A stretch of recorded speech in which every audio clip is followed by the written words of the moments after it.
at this time, we'll call our meeting of the whole for June 16th to order. Let us stand for our pledge of allegiance. I pledge allegiance to the flag of the United States of America and to the republic for which it stands, one nation, under God, indivisible, with liberty and justice for all. All right. First up, we will have Director Morales do her legislative report.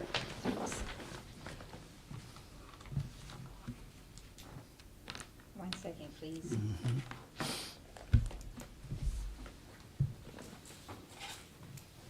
I'll just run through the highlights because I posted it. It's posted on Facebook underneath my school board account, and it's also posted via email. So the biggest thing is just that House Bill.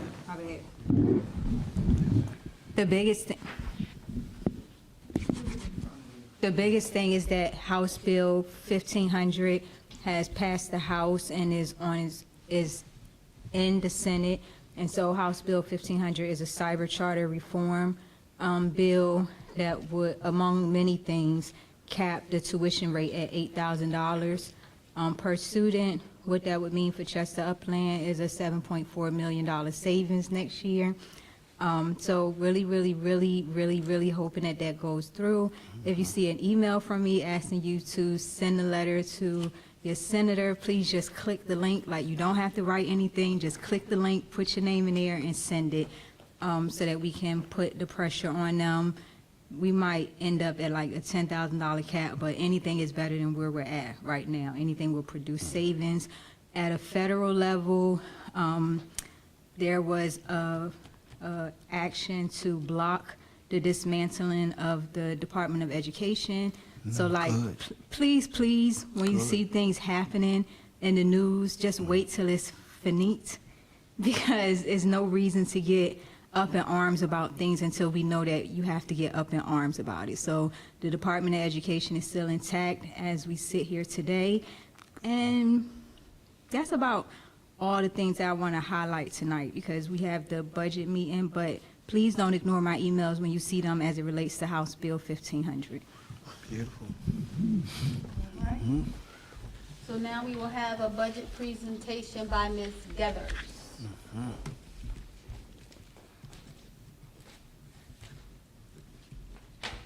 Good evening, everyone. Good evening. I will be doing a review of the final budget presentation, and it's a revision or update from our previous proposed budget. So where are we now? The agenda is where are we now? So I'll talk about what has happened since the last, since the proposed budget, and then what has changed. I'll go over the new millage rates, and then also just a recap of where the revenues are and the expenses are, and then a summary. So where are we now? So before on our proposed budget last month, we had a deficit of $1.579 million, right? And as of now, the final budget is balanced, so there's no longer a deficit.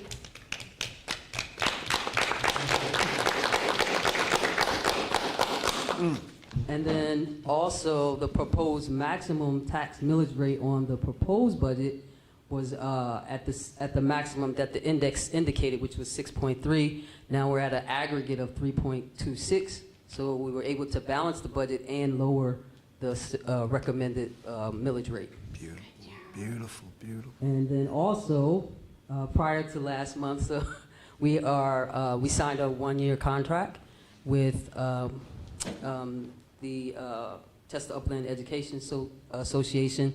So the fact-finding results came in. So you'll hear about that probably at the receivers meeting.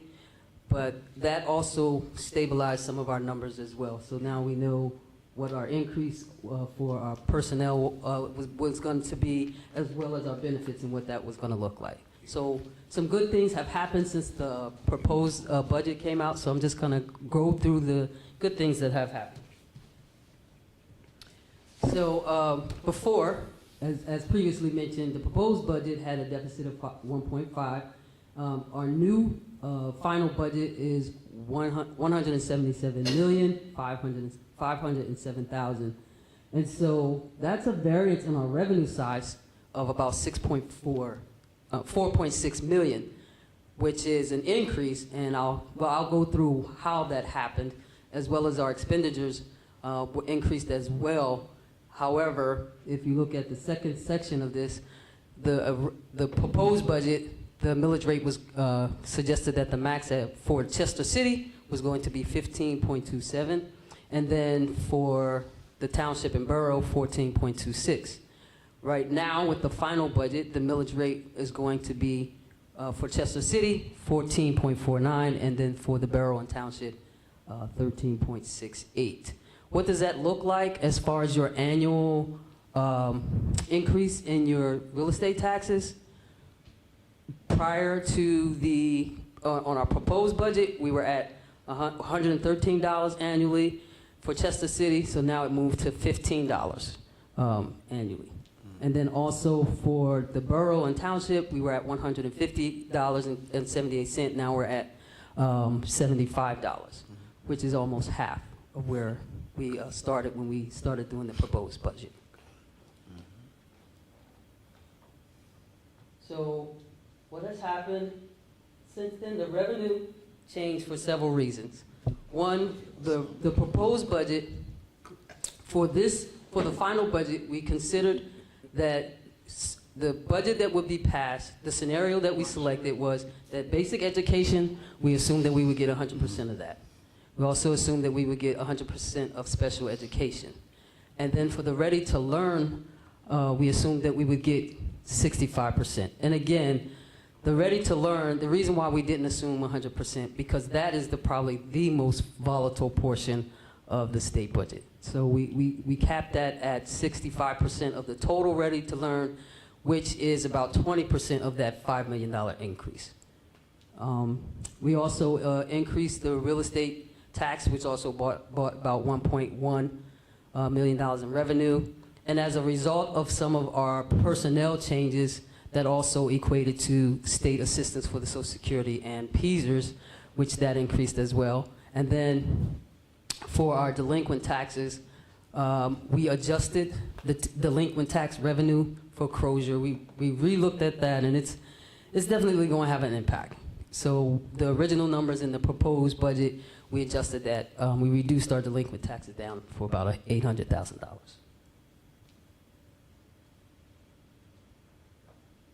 And then on our, also what impacted the revenue was that we had grant money that was not listed on our previous, on the proposed budget of, for Title IV, which was $661,000. What changed on our expenditure side, we added into our PDE debt loan, which was not on the original budget. We also added in expenditures relating to the grant dollars for Title IV, and then we made some changes to the personnel budget. So one, as previously mentioned, we have the agreement, so we had some solid numbers now and some solid rates. Last year's budget included some duplicate positions, so we took those out. We also removed some needed positions that were not filled in 2024, and that were non-school staff, but we delayed filling those positions for 25-26. We also added some needed staff, assistant principal for Main Street. Yes. Hallelujah. Yes. Real good, real good. Several All special right. education teachers, ESCA middle school teachers, and some needed custodians for the maintenance department. Glory. As well as in the personnel budget, there were also, we updated the PSERS rate from the proposed. We also updated the unemployment rate and the workers' compensation rate. So it was a lot of dynamics changing with the personnel. I definitely worked with the cabinet as well as Dr. Plush, and we kind of walked through line by line, reviewing the personnel budget. All right, so this is just a recap of the millage. Again, the millage rate change will equate to $15 for Chester City, residents, and then $75 for the township. This is the annual increase. And if from the proposed budget, this ratio did not change much after we updated all the revenues. This percentage pretty much stayed the same. The local revenue, 22. You see some slight changes, but not any significant changes. 22 million. State revenue, 146, of course, with the additional, the assumption of getting additional, the grant, the Ready to Learn grant, as well as the additional state assistance for the changes in personnel, and then the federal budget, the increase with the additional Title IV grant. So those increases are captured in this revenue ratio. And this is what it looks like if the state, if you take the state and grant-related revenue, if you look at this pie, the cities, that's almost 80, like 76%, 80% of the city's revenue budget is state-funded and grant-related. School district. Oh, I'm sorry. School district, the Chestnut Hill School District. And so our total revenue components make up $177 million.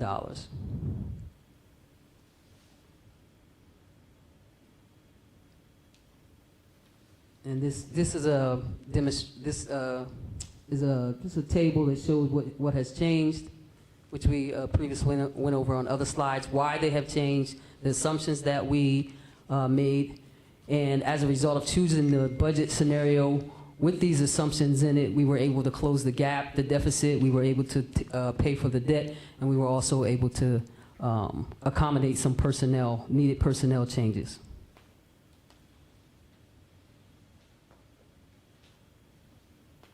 What changed in our major expenses? As you can see, charter schools did not. It's still the same. And it's a large chunk of our expenditures. The debt obligation did change because we added the loan with PDE, which is about $1.5 million.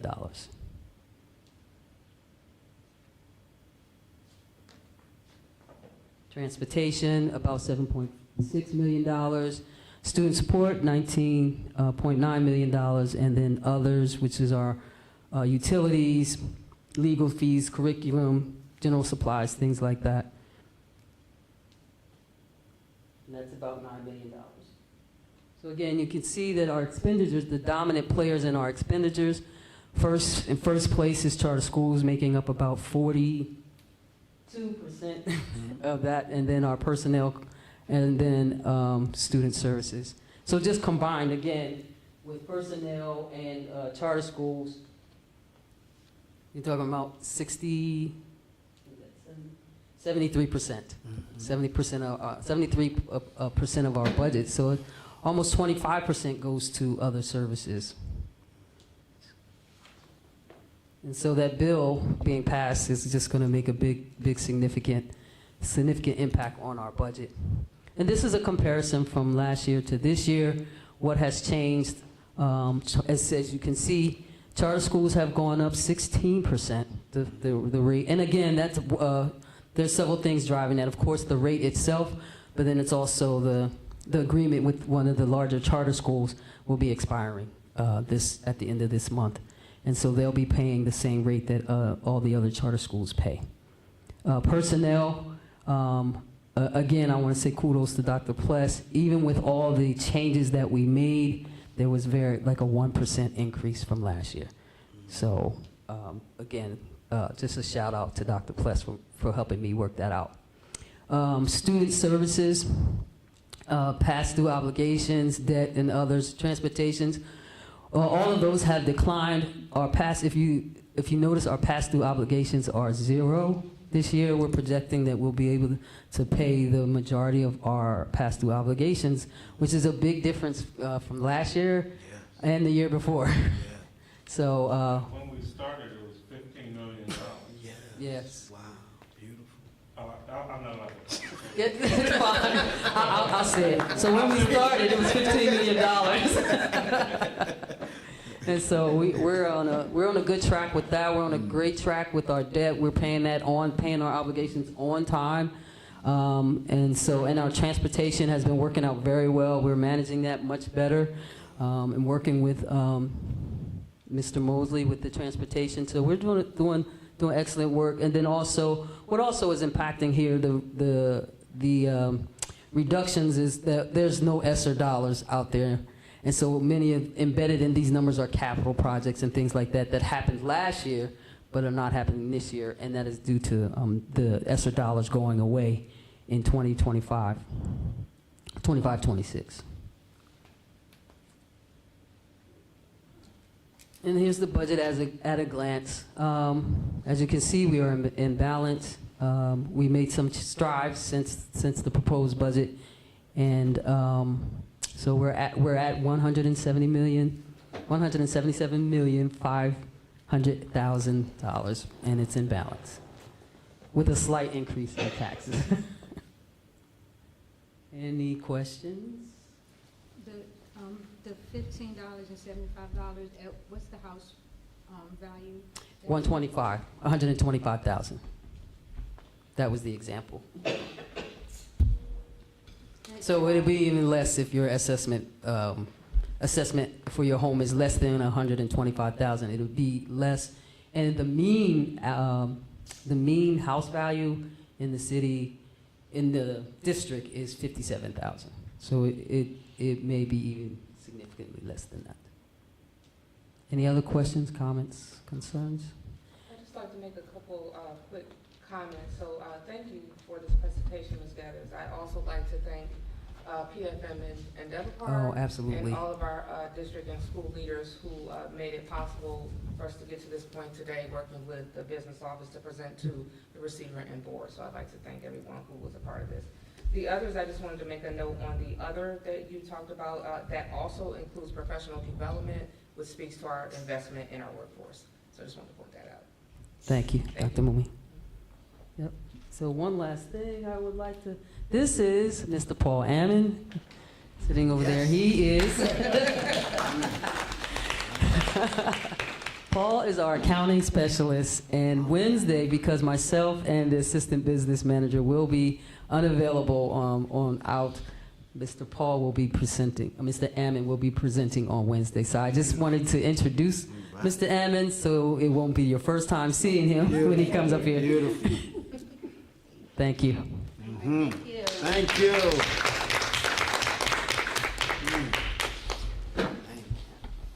All right, thank you, Ms. Gathers, for presenting that final budget. So the receiver will be having his meeting on Wednesday at 6. So that will be, have everybody tune in to watch that again, because I know we made some changes this month. So this Wednesday at 6, the receiver will be having his meeting. And just as an announcement, this will be, we're on summer break after this meeting. So once we adjourn, we will not have our next committee of the whole until September. Again, that's just the committee of the whole. Just the committee Check of the the calendar for the receivers meeting. No, So July and August, that's all, Mr. Arnold. Just ours. So- Just ours. Just It's absolutely needed. July and August. But we still will be engaged Yes. with the receiver, Yes, okay? yes. So I just wanted to announce that because I know some people were wondering, were we going to have meetings or not have meetings? So that is our announcements. We will see you guys on Wednesday, and can I have a motion to adjourn? Motion. I second. And second, meeting adjourned. Glory. Beautiful. No, they're not. No. Not today. They are good. Wednesday.